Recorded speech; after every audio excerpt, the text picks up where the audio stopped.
Bonjour à tous et merci d'être avec nous pour le grand JT des territoires. Cette semaine, place à une édition spéciale été. Une rétrospective de vos reportages préférés pour revivre l'actualité de vos territoires autrement. C'est quand même impressionnant. C'est un IRM factice pour les enfants, un véritable test immersif. Grâce à l'association des Blouses Roses, le centre hospitalier du Mans se dote d'un simulateur ludique. Le but, préparer les plus jeunes patients à un examen exigeant. Ça concerne 245 enfants en 2024. On sait pertinemment que ça peut être compliqué parce que c'est un examen qui dure longtemps, qui fait du bruit et avec un environnement inconnu et une sensation d'enfermement.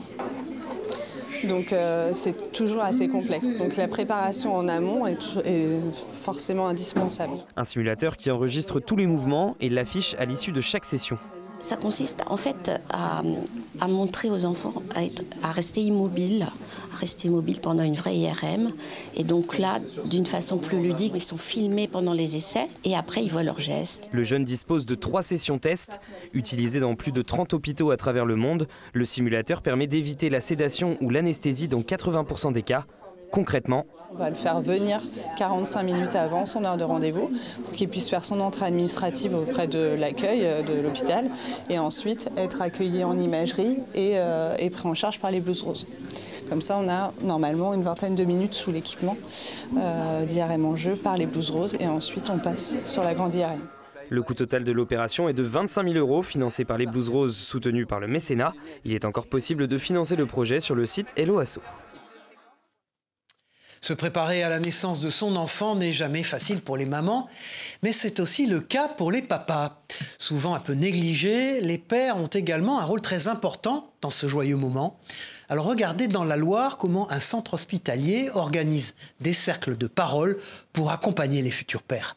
Notre partenaire TL7 a pu se glisser au milieu d'eux lors d'une séance.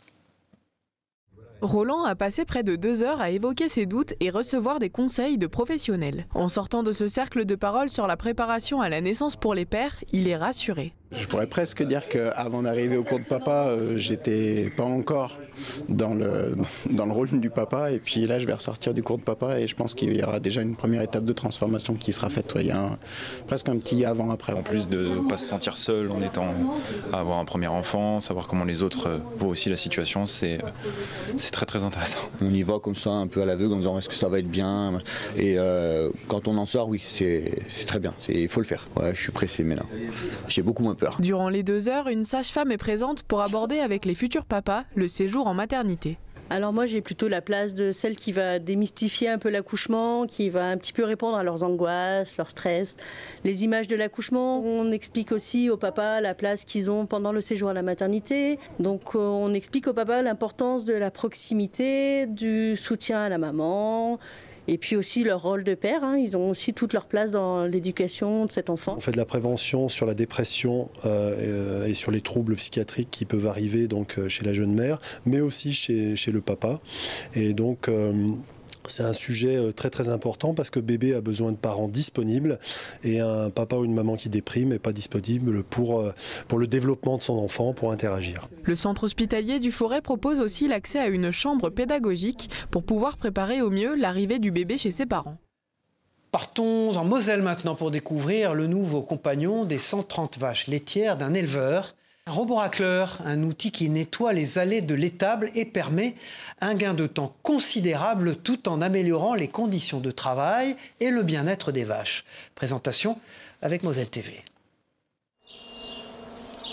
Cette vache n'est pas vraiment perturbée par son nouveau compagnon. Discret, méthodique et surtout infatigable, ce robot racleur sillonne les allées de l'étable pour les nettoyer. Avant d'avoir le robot, on effectuait 2 raclages bi-quotidiens, le matin et le soir. Ça nous obligeait à déplacer les vaches d'un couloir à l'autre. C'était assez contraignant pour nous et puis c'était toujours du stress pour les animaux. Le robot nous permet maintenant de nous affranchir complètement du raclage. C'est lui qui gère de manière autonome cette tâche-là. Du côté des 130 vaches laitières de l'exploitation, plus aucune surprise. le robot fait désormais partie du troupeau. Il y a eu une petite période d'adaptation d'une bonne semaine où les vaches étaient vraiment craintives au moment du passage du robot, parce qu'il émet un petit son, un petit bip. Mais cette période a vraiment été très très courte, une semaine, et elles se sont vite habituées. Aujourd'hui, elles font même plus attention au robot, elles passent par-dessus. Programmé pour racler les allées toutes les 3 heures, le robot dépose ensuite tout dans la fumière pour être ensuite réutilisé comme engrais. Ce robot racleur, comme il passe plusieurs fois, les vaches sont beaucoup plus propres, ont les pattes plus propres, les trayons plus propres, donc forcément le lait sera également plus propre. 41 000 € ont été investis pour l'achat de ce nouvel équipement. L'agriculteur a bénéficié d'une aide de la région ainsi que du district urbain de Folquemont. Bientôt, c'est un robot pour la traite des vaches qui fera son entrée dans l'exploitation. Des technologies de pointe qui modernisent de plus en plus l'agriculture. Pour réduire leur consommation d'énergie, plusieurs communes optent désormais pour l'extinction nocturne de l'éclairage public. Une solution qui s'avère dangereuse pour la sécurité des conducteurs. Mais à Pessac, en Gironde, une entreprise a imaginé une peinture phosphorescente pour éclairer les espaces publics sans consommer de courant. Une idée lumineuse qui pourrait inspirer d'autres collectivités. Reportage signé TV7, la chaîne du groupe Sud-Ouest. En l'absence d'éclairage, cette signalétique luminescente guide piétons et cyclistes malgré la nuit noire. Une solution moins énergivore que l'éclairage public, fabriquée à Pessac et exportée partout dans le monde. On a une matière qui va être luminescente. L'étape suivante, ça a été d'extraire ces pigments. Et une fois qu'on a le pigment sous sa forme solide, eh bien on en fait une peinture. La peinture, obtenue grâce à un procédé chimique complexe, s'illumine dès la nuit tombée et sécurise les usagers de la route sur plusieurs dizaines de mètres et pendant 10 heures. De quoi peut-être pallier la suppression de l'éclairage public et aussi réduire l'impact environnemental des communes. La peinture luminescente, en fait, elle capte la journée, elle émet la nuit. C'est quelque chose qui ne consomme pas d'électricité, qui n'émet pas de CO2. Donc on est vraiment dans le remplacement de la technologie du tout électrique. Une peinture également économique, puisqu'elle est moins coûteuse qu'une installation classique. Il faut compter entre 200 000 et 400 000 € pour la réalisation d'1 kilomètre d'éclairage public. Lorsqu'on déploie une technologie comme Luminochrome, de marquage luminescent, ça va être un coût à peu près pour la collectivité de 10 000 € au kilomètre. D'autres solutions existent, à l'image de la technologie Flowell, imaginée par l'entreprise Cola, qui prend la forme de LED intégrée au sol. L'efficacité d'un dispositif comme Luminochrome reste encore à prouver, notamment en fonction du vieillissement et de l'encrassement de la peinture. Le saviez-vous, même vos animaux de compagnie peuvent donner leur sang. Cela existe pour les chiens et les chats. Comme pour les humains, plusieurs conditions sont obligatoires. Regardez ces explications avec ce vétérinaire au micro de notre partenaire, La Dépêche du Midi. Le prélèvement lui-même, il va durer 10 minutes à peu près. En tout, c'est 1 heure, 1 heure et demie, 2 heures. Le temps qu'on fasse l'examen clinique, les examens complémentaires, la tranquillisation, qui récupère la tranquillisation. Chien ou chat, on va avoir d'abord l'âge, entre 1 et 8 ans. On ne peut pas d'animaux trop jeunes et pas non plus d'animaux trop âgés. Après, alors, il y a une question de poids. Chez le chat, ça va être plus de 4 kg et chez le chien, plus de 20 kg. Et puis ensuite, être en bonne santé, pas avoir de soucis autres. On disait qu'elles pouvaient se fixer dans les cheveux. En réalité, ça n'est pas vrai. Elles font souvent très peur. Pourtant, c'est une espèce essentielle pour la biodiversité. Les chauves-souris sont menacées et pour les protéger, une initiative est née. La ville de Saint-Dizier a décidé d'agir en faisant le choix de fabriquer et d'instaurer une tour à chiroptère. Une initiative essentielle pour la protection de ce mammifère. Regardez ce reportage de Paul de Watine, de notre partenaire Puissance Télévision. Elles sont souvent craintes, mais les chauves-souris sont une espèce menacée. Lors des 20 dernières années, la population nationale a baissé de 30%. Mais en Champagne-Ardenne, certaines espèces sont en légère augmentation. On explique la baisse des populations de chauves-souris à l'échelle nationale et même européenne par divers facteurs. Le premier, ça va être la régression des habitats. Alors aussi bien des habitats de chasse, notamment la régression des prairies, de pâturés, la disparition des haies, etc. Mais également en termes de sylviculture, la disparition de gros arbres gîtes et puis d'autres facteurs liés encore une fois malheureusement à l'agriculture, mais c'est lié suite à la Seconde Guerre mondiale, l'utilisation un peu intensive de produits phytosanitaires et notamment d'insecticides. La disparition des chauves-souris a un impact important sur la biodiversité, notamment sur les insectes. Clairement, les chauves-souris sont des auxiliaires de culture, ce sont des réels alliés en termes de lutte biologique, etc. Certaines espèces vont être spécialisées dans la prédation de certains insectes, on parle notamment des moustiques, la problématique du moustique tigre. Les chauves-souris sont les seuls mammifères volants sur Terre, mais elles ont souvent mauvaise réputation et sont sujettes à des rumeurs. Elles ont mauvaise presse parce que c'est des animaux méconnus qui ont des petits cris un petit peu stridents, qui ont des petites dents pointues bien blanches, bien visibles, qui sont plutôt de pelage assez sombre, alors qu'en réalité c'est tout à fait le contraire, c'est des animaux merveilleux à étudier, c'est pour ça qu'on les appelle les demoiselles de la nuit. Et le simple fait de détruire une colonie, ce qui est strictement interdit par la loi, même quelques individus, il va falloir des décennies et des décennies avant qu'une nouvelle colonie puisse se réinstaller et retrouver l'effectif qu'elles avaient initialement.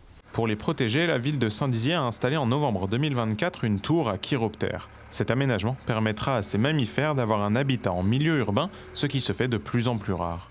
On a déjà quelques nichoirs, quelques gîtes à chiroptères d'installer sur la ville. Elles viennent par en dessous et aussi il y a deux petits trous sur les côtés en haut où ça fait en fait un comble où les chauves-souris peuvent venir s'abriter aussi. Pour la Ligue de protection des oiseaux, la préservation des chauves-souris est un enjeu majeur de biodiversité. L'association rappelle d'ailleurs que si une colonie de chauves-souris loge dans une cave ou des combles, il faut contacter l'organisation et ne surtout pas les expulser soi-même. Dans ce journal, partons pour les Bouches-du-Rhône à Saint-Chamas, où l'association 8 Vies pour la planète a plongé dans l'étang de Berre pour y planter des austères marines.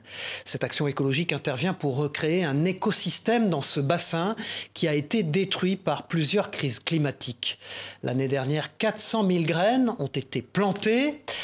On écoute Damien Bonnet, membre de l'association 8 Vies pour la planète, au micro de notre partenaire La Provence. Nous, ce qu'on veut, c'est vraiment accélérer la réintroduction des graines qui se faisaient très très mal naturellement. Autant les austères naines, elles sont arrivées à revenir. Alors c'est sûrement des oiseaux qui mangent des graines et qui vont les semer. Les austères marines, on n'a jamais vu de départ spontané et on s'est aperçu qu'en le faisant à la main, ça marchait. Donc si on arrive à faire gagner 10 ans, 20 ans ou 50 ans sur la réintroduction des herbiers, voilà, c'est ça de gagner, quoi. Le caviar. La France fait partie des 3 plus gros producteurs au monde de ce produit d'exception et ne compte seulement que 9 éleveurs dans le pays. Dans l'Hérault, la maison Castillonne élève 750 esturgeons avec comme mot d'ordre le bien-être animal. Reportage de Via Occitanie. Voici la Sipenser Baeri, plus connue sous la dénomination d'esturgeon de Sibérie. Un or noir frétillant dont les femelles sont capables de produire 10% de leur poids total en caviar. Celui-ci fait, je pense, une petite dizaine de kilos. Donc poisson préhistorique, 280 millions d'années. Il n'a pas d'écailles, comme on voit, et cartilagineux. Un poisson relâché dans l'un des 5 bassins de la pisciculture du Verdus, autrefois consacré à l'élevage de la truite.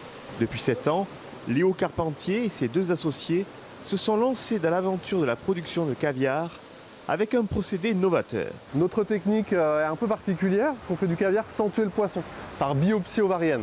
Donc on va ouvrir le poisson, récupérer les œufs. En fait, c'est des poissons qui normalement hibernent en Sibérie. Donc nous, on va reproduire cette hibernation mais de façon artificielle grâce à un bain de glace. Et une fois que cette catalepsie est réalisée, on va pouvoir comme ça les sortir de l'eau, les opérer et les remettre dans l'eau par la suite. C'est une opération qui peut durer de 1 demi-heure à 2 heures en fonction du spécimen. Une technique élaborée en 2016 par François René, spécialiste de la reproduction aquacole. Ainsi, chaque année, sur les 750 esturgeons pucés et prénommés que compte cette petite ferme de Saint-Guilhem-le-Désert, 150 sont prélevés de leurs œufs selon une rotation précisément définie, avant que le caviar ne soit affiné de 3 à 6 mois. On a des poissons qui font parfois qui ont jusqu'à 18 ans, voire 20 ans. Le taux de gras en fait, dans les œufs va être plus important. Ces notes aromatiques, umami, noisette, on parle de sous-bois. Ça va apporter des saveurs un peu plus intenses, un peu plus fortes. Arômes et saveurs d'un produit de luxe dont la dégustation à même la main aiguise la curiosité, voire l'appétit des visiteurs. Je ne suis pas un spécialiste du caviar, mais j'ai trouvé ça très bon. Il y en a un qui est plus croquant que l'autre, mais il y a de la longueur. Mais je pense que ça mériterait de goûter avec autre chose ou du pain. Dans le palais croustillante, mais elle a un côté comme un bubble, vous savez, chez les jeunes, qui s'écrase et qui est coulant. Après, c'est plutôt pas mal. Avec une production annuelle de 100 kg, dont 80% sont destinés à sa clientèle régionale, le seul producteur de caviar en Occitanie veut préserver la taille humaine de son exploitation et la sérénité qu'inspire le balai de ses poissons aux visiteurs. Véritable emblème de la gastronomie bretonne, le kouign-amann est une spécialité à base de pâte feuilletée, de beurre et de sucre caramélisé. Originaire du Finistère, c'est pourtant un boulanger d'Ille-et-Vilaine qui a reçu cette année le titre de meilleur kouign-amann de Bretagne.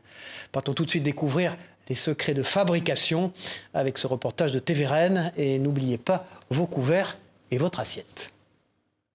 Voici le meilleur kouign-amann de Bretagne. Non déplaise aux Finistériens, il a été conçu ici à Béton par Frédéric Lecam. Et pour ce faire, c'est tous les employés de la boulangerie qui ont mis la main à la pâte. Chacun me donnait sa version. Alors Ernest n'était pas assez cuit, trop salé, trop de caramel.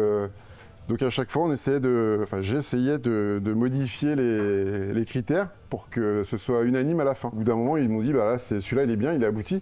Alors je sais pas si c'était du lard ou du cochon, parce qu'ils en avaient tellement marre de manger du kouign-amann que peut-être qu'à la fin, ils m'ont dit, oui, celui-là, il est bon. Enfin, pour finir, je suis parti sur la recette qu'on avait déterminée. Cette année, c'est vous le meilleur, quoi. C'est moi le meilleur. Je prends. Pour ce costard mauricain, c'est la consécration après 4 tentatives, dont la première, il y a plus de 20 ans. C'est vraiment un prix qui me plaît parce que j'aime bien le kouign-amann, je suis breton pur beurre, on va dire. Dans nos professions, aujourd'hui, il faut toujours aller plus vite. Donc gagner un produit traditionnel, je trouve que c'est super. Et quand on lui demande le secret... Que ce soit croustillant autour et puis bien moelleux à l'intérieur. Et qu'il y ait un bon goût de caramel. Le boulanger remettra son prix en jeu l'année prochaine, même s'il a avoué espérer le garder quelques années. Ce menuisier de formation a décidé de vivre sa passion, la musique. Les bruits de scie jouent désormais de la mélodie pour fabriquer des guitares électriques, des pièces uniques sur mesure et made in France que nous présente Télé Grenoble. Regardez. Les panneaux extérieurs n'indiquent encore qu'une simple menuiserie, mais à l'intérieur, les bruits de scie forment maintenant une mélodie. Les premières notes stridentes qui mèneront à des concerts de rock et de pop. Florian Milin abandonne les meubles pour se lancer dans la fabrication de guitares électriques avec Altis Guitare. L'idée a germé l'an dernier, suite à une année quand même assez difficile, beaucoup de travail, beaucoup de stress et besoin de faire quelque chose qui me passionne, voilà, simplement. Le luthier a adapté son atelier situé à Montbonneau pour être capable de fabriquer ses guitares artisanales de A à Z. Une maîtrise obtenue grâce à 20 ans d'expérimentation amatrice avant que Florian ne se professionnalise pour proposer des pièces uniques. Sur le site internet, tu as un configurateur où tu vas choisir le bois du manche, le bois de la touche, le bois de la table, le bois du corps, la couleur de ce qu'on appelle le pickguard, la couleur de l'accastillage, le choix des micros. Mais tu peux aussi très bien venir et me dire ah, le manche, j'aimerais bien qu'il soit un peu plus épais, un peu plus large, on est capable de le faire. Si tu as envie de partir sur une forme de guitare qui n'existe pas, il n'y a pas de souci. Des guitares qui reconnectent à sa personnalité, mais aussi au territoire. L'amour du local est une corde sensible de Florian. Presque tous ses matériaux sont estampillés Made in France. Les micros sont fabriqués à Beldon et les accastillages viennent de Gières. Le bois, dont le type et la qualité peut tout changer à la sonorité de la guitare, est quant à lui scié dans le Jura. Donc ici, on va avoir une table en érable échauffée. Alors je te montre. On part d'une planche comme ça, qui est entière. On vient la scier en deux, hop, et ça nous fait une belle symétrie comme ça. Et en fait, c'est très noir qu'on voit, c'est un petit champignon qui est venu le grignoter et qui a dessiné des choses. Pour obtenir la guitare de ses rêves, il faut compter environ 2500 € et 2 mois d'attente. Une pièce de musée aux douces notes personnelles et montagnardes, seule la patience et l'investissement peuvent y accéder. Quand Nicolas Stoufflet et son équipe se déplacent de ville en ville, l'engouement est toujours au rendez-vous pour le jeu des 1000 €. Plus ancienne émission de radio de France, les spectateurs répondent toujours présents pour tenter de remporter le Super Banco. Regardez cette immersion lors d'une étape dans l'Aube avec Canal 32 sur place. Chers amis, bonjour! C'est le jeu iconique de la radio en France. Quand Nicolas Stoufflet et son équipe se déplacent pour un enregistrement, le public répond présent. Plus de 200 personnes se sont massées dans la salle des fêtes d'Herville-le-Châtel pour l'émission de France Inter. Il y a un attachement à cette émission. C'est pas une émission de radio comme les autres. C'est un petit spectacle. On l'écoute souvent d'une génération à l'autre et on a envie de voir comment ça se passe et peut-être participer. Donc il y a vraiment un lien qui est créé entre les auditrices, les auditeurs de différentes générations et nous. On se rencontre. C'est pas une émission de studio, c'est une émission en public. Ça arrive parmi... Bien sûr, le métallophone emblématique est de la partie. L'autre nom, disons, du Rio Grande. Le jeu des 1000 € est organisé pour les communes, par les communes. Ça fait connaître la commune, son patrimoine. Je suppose que les personnes doivent faire un petit tour dans Herville avant de venir à l'émission. Quel égyptologue français a étudié la pierre de Rosette? En 2h30, les 5 émissions de la semaine sont enregistrées. Les candidats participants ont été sélectionnés directement dans le public, quelques minutes avant l'enregistrement. Moi, j'écoute le jeu des 1000 € depuis 30 ans. Et puis, il y a une complicité avec mon fils. On parle beaucoup du jeu des 1000 € et je suis très émue d'être là. Je suis fan du jeu, je l'écoute tous les jours. Et ça fait partie de l'environnement familial. Question blanche, bleu, rouge, banco, super banco. La rythmique est bien rodée. Malgré les codes historiques, le jeu séduit toujours. L'audience ne cesse d'ailleurs de progresser. Le jeu des 1000 € revendique aujourd'hui 1 800 000 auditeurs. Il est l'un des meilleurs joueurs du monde de tennis. Il est 22e mondial et pourtant, vous ne le connaissez pas. À 85 ans, Roger enchaîne les titres dans la catégorie senior et prouve que l'âge ne doit pas être un frein. TBO et TB Sud, les chaînes du Télégramme, ont rencontré ce champion tout à fait hors norme. Regardez. Ça, c'est championnat du monde. Alors voilà, championnat de France. Des médailles, Roger ne sait plus quoi en faire. L'octogénaire a pourtant commencé tard le tennis. J'ai commencé à 53 ans. Je suis Roger Nigola, 22e mondial en plus de 85 ans. Quand je suis arrivé à Crozon, j'ai battu des gens qui ont dit qu'ils allaient arrêter le tennis. Il y en a 2 ou 3 qui ont arrêté le tennis, dégoûtés. Ils se demandaient comment c'était possible à 85 ans de courir comme ça. Et c'est difficile parce qu'il n'y a pas de vétérans ici, quoi. Je suis le seul vétéran. Il y a des vétérans, mais ils ne veulent pas jouer, quoi. Ils ne veulent pas parce qu'ils ont peur de...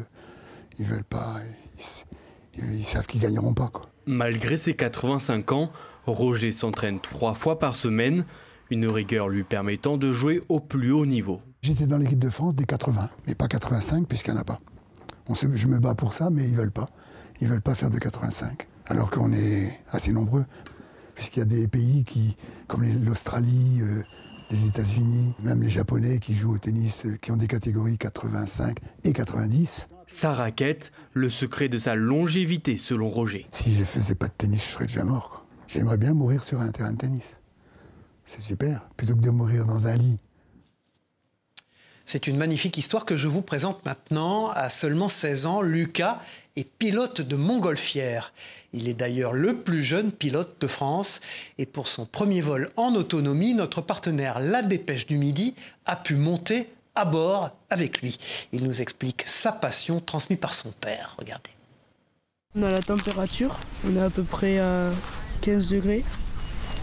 On regarde du coup le poids qu'on peut porter, 346 kg. Mon père est pilote et mon voisin aussi. Et du coup, je suis presque né dedans. Et du coup, ça m'a donné envie d'être le plus jeune pilote de France. On est en train de faire un vol en montgolfière avec mon père à côté, du coup, en montgolfière aussi. Et voilà, c'est mon premier vol en tant que pilote. Ouais, je suis content du premier vol, ouais. Puis c'est un beau paysage, beau vol, beau terrain. Avec le père, du coup, c'était bien. Le prochain, pour quand ? Je sais pas encore, on verra avec la météo. Voilà, on peut les voir aussi en montgolfière, si vous avez vu le sujet précédent. La France regorge de très beaux paysages partout dans nos régions. La Fédération française de randonnée a donc décidé d'organiser des séjours itinérants pour ses licenciés afin d'explorer les paysages cachés et savourer le terroir local. TL7 nous propose donc une immersion dans la Loire, cette fois-ci. Regardez. Entre Mont-du-Forêt et Gorges-de-la-Loire, une aventure rassemble les passionnés de nature et de grands espaces. Ces séjours itinérants, organisés par le comité ligérien de la Fédération française de randonnée, mêlent découverte et convivialité. C'est mon premier séjour itinérant, en plus avec la Fédé, et vraiment je trouve que c'est super bien organisé. J'ai grandi dans la plaine et je suis jamais venu sur les Hauts-de-Chaume, et je suis contente de découvrir cette belle région. Je suis né à Saint-Étienne, alors c'est peut-être, je sais pas, inconsciemment, c'est peut-être ce qui me fait revenir ici. Et puis on respire, c'est tellement bon. Pendant 5 jours, les participants sillonnent les sentiers balisés du département, d'un gîte à l'autre, avec des pauses gourmandes et culturelles. Depuis 2020, le comité fait carton plein sur ces 5 séjours entre Hauts-de-Chaume, Pilat, Gorges-de-la-Loire, Mont-de-la-Madeleine et Montagne du Matin. On essaye de faire des cheminements intéressant pour que les gens puissent découvrir. Donc c'est pour ça que de temps en temps, on a des transferts en véhicule, parce qu'il y a des parties, bon, c'est du chemin, mais il n'y a pas de point remarquable. Coût du séjour, 460 €, transfert, gîte, couvert et accompagnement compris. Seule condition, avoir sa licence au sein de la Fédération française de randonnée, 5 jours de marche, de découverte et de partage. Des séjours qui prouvent que la Loire a plus d'un sentier à offrir, pour les amateurs de nature comme pour les curieux de terroir. Voilà, c'était le grand JT des territoires de l'été. Merci de nous avoir suivis. On se retrouve très vite pour une nouvelle édition. Au revoir à tous.